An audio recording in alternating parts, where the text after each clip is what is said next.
Well, as we've been hearing, Rachel Reeves will be in the spotlight at the Labour Party conference in Liverpool later today as she sets out her plans for the economy ahead of the budget, which will be at the end of November.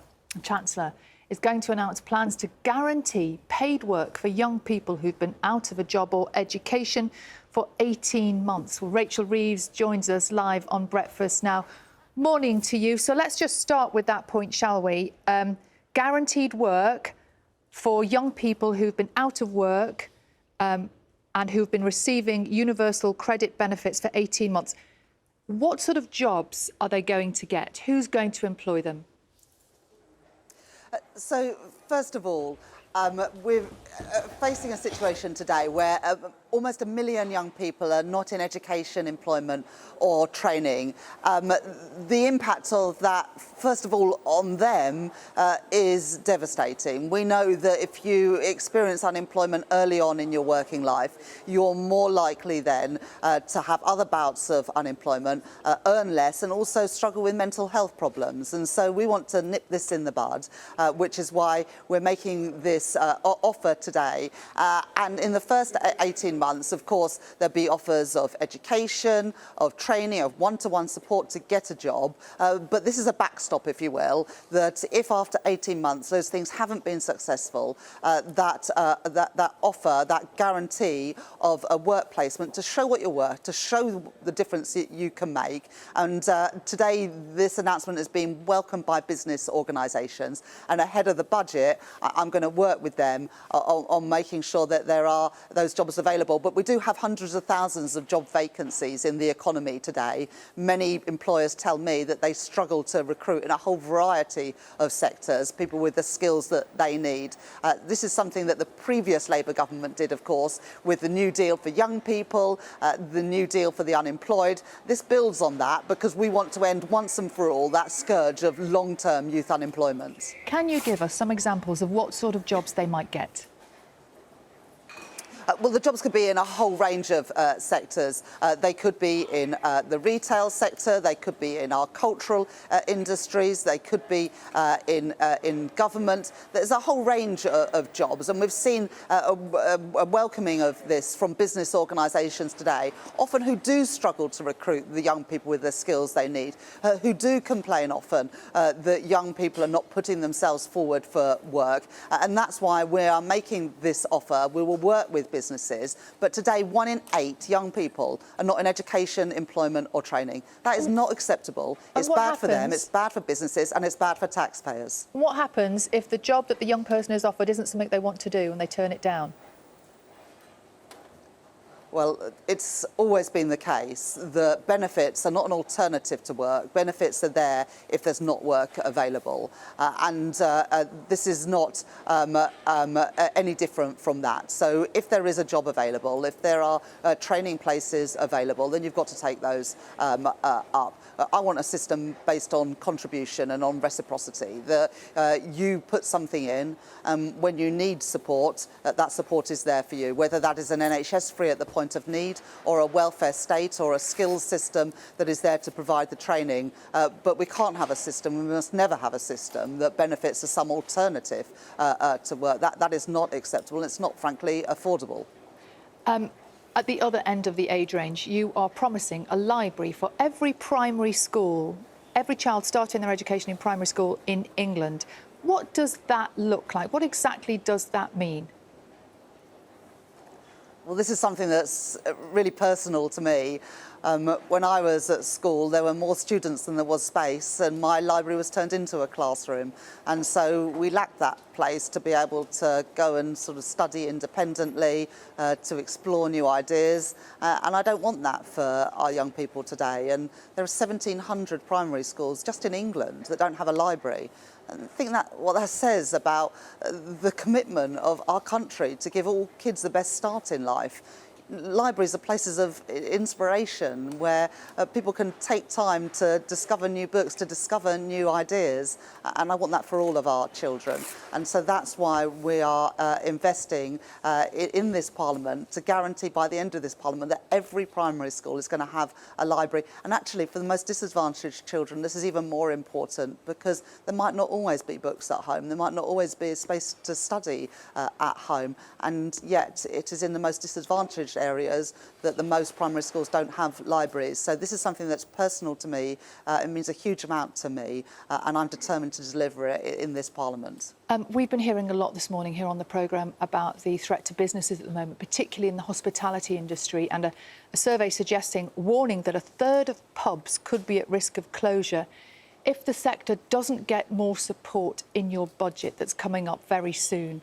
We've heard from various people this morning who are desperately worried about their livelihoods. Can you offer them any reassurance? Well, yes, I can, because at the budget last year, we said that we were going to fundamentally reform the business rates system so that it's not stacked against high street businesses and the retail and hospitality sector, and that the big multinationals pay their fair share of business rates. So if you're an online giant and you don't have a presence on a high street and you just sell stuff out of warehouses, you should pay a bit more in business rates to give a break to those businesses that are in our local communities and are on our high streets. And we've been consulting over the last year with lots of businesses, including the hospitality sector, including our pubs, and we'll be setting out those details of that business rates reform. But business rates reform is about supporting our high streets and supporting the businesses that operate on our high streets. But in addition to that, we just last week announced something called Pride in Place funding, because I want people to have real pride in their local community and the places that they live.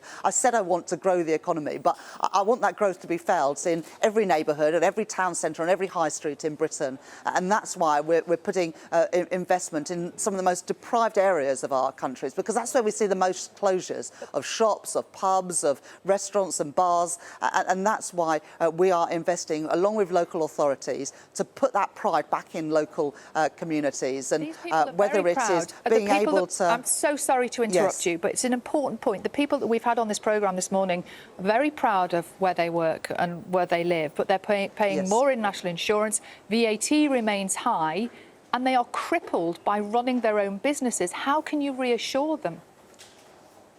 The business rates reform. We said last year we would reform business rates. We've spent the last few months consulting on that. I said in the general election that I wanted the big multinationals, the online giants, to pay a higher share, to give a break to high street businesses and businesses that operate out of our local communities, like pubs, like the hospitality sector. So we'll set out the detail of that in the budget. But we've worked hand in glove, really, with those sectors this last year to develop a plan and a new business rate system that actually works for the high streets, including our local pubs. We heard yesterday from the Prime Minister talking about the possibility of raising VAT, and he said these words. He said, "The manifesto stands." He said that several times. Can you tell us what the situation is going to be with VAT? What might happen? Well, we made a commitment in our manifesto, and those commitments do stand, and they stand for a reason, because in the last Parliament it was ordinary working people who bore the brunt of the economic mismanagement, whether it was increases in interest rates or increases in prices in the shops. And that's why I'm determined that as we grow the economy, and we have had the fastest growing economy in the G7, wages are rising faster than prices now. Of course there's more to do, but that's why we made those commitments to protect working people so they've got more money in their pockets. And I know that the cost of living challenges continue to bite and continue to be very real for many families right across our country, and that's why those commitments stand. So, Chancellor, you're saying no rise in VAT? Well, we made those commitments for a reason, and those commitments stand. And judge me on my record. I had a budget last year, and people said, oh, she's not going to be able to honour those manifesto commitments. We did. I had to make some difficult decisions, but I protected the pay packets of working people, and we did not put up the prices in the shops. That's very important to me, because I do recognise still that the biggest challenge for families in all parts of the UK is the cost of living. And, you know, we have made progress in this first year. If someone had said 15 months ago that in the first 15 months of this Labour government, you'll have the fastest growing economy in the G7, 5 cuts to interest rates, wages rising faster than the cost of living, those increases in the national living wage and the national minimum wage, I think people would have said that's not possible. But we did all of that without increasing the key taxes that working people pay. And that's why I stand by those commitments that I made in the manifesto, because I am absolutely determined that, unlike the last Parliament, at the end of this Parliament, working people are going to feel in their bank balances, in their pockets, that they are better off. OK, let's talk about tax bans, shall we? Will you guarantee to extend the freeze on income tax thresholds beyond the 2028 deadline? Will that happen? Well, we are at risk of sort of writing a budget live on air. I'm not going to be able to do that for obvious reasons. But what people do want to know is that they can trust me. Trust me with their money, to spend public money wisely, and trust me to manage the economy so that prices and inflation and taxes and interest rates are as low as possible. And that's what I'm absolutely determined to do. And it does mean saying no to things. It does mean making difficult decisions. But so you can't rule out not extending them? Well, I'm just not going to go through. We are at risk of sort of writing a budget live on air, which I don't think would be a very good way to make policy. But I think what people want to know is that they can trust me with their money, that I am determined to make working people better off, and I absolutely am. And to do those things, we do need to ensure that that economic stability, that fiscal responsibility that I've returned to our economy, which has enabled those cuts to interest rates, that I will stick with that. Because even though there are siren calls from the left and the right to spend more money, to do this, to do that, I am the Chancellor. I have to make those decisions to make sure that the sums always add up. Because if you lose control of the public finances, it is ordinary people, your viewers, who lose out. How do we know that? Because it happened in the last Parliament. Interest rates went through the roof. Inflation went above 11%. I'm not going to take our country there again. When I got this position of Chancellor, I said that people could trust me, and I'm determined to honour that trust and not to squander this opportunity. Rachel Reeves, I want to take you back to those heady days of when you first got this position as the first woman to hold this office of Chancellor in the 800 years that this office has existed. You spoke of your pride. You could feel it off you in that speech, being the first woman in that job. And I'm sure there are women up and down the country of every political persuasion who would look at that and think that really is quite a moment. But you have had a horrible year, haven't you? You've had some really difficult moments, really publicly challenging moments. How are you managing all of this personally, and how do you look back on this last year and a half or so? Well, what I would say is I've been Chancellor now for 451 days, and there's been difficult days. Some of them have been very public, but I wouldn't swap them for any of the 5,000 days that I spent in opposition before that, because every one of those 451 days has been an opportunity to change our country for the better. And whether it is the youth guarantee to help young people to get into work, those libraries in primary schools to ensure that all children get a good start in life, free breakfast clubs, extending free school meals, reducing NHS waiting lists by 200,000, increasing the national living wage and the national minimum wage, building more homes so that first-time buyers and families can have a stake in the housing market. I'm really proud of all these things. Has it been easy? No. I didn't go into this thinking it was going to be easy. I'm really proud of what we've done, but I'm the first to admit there's more to do. We're 15 months into this government, and as the first Labour Chancellor in 14 years and the first female Chancellor in 800 years, I am genuinely loving this job and the chance to serve, because that's what I came into this for, just the chance to serve and make our country a bit better off. Rachel Reeves, thank you. Thank you very much.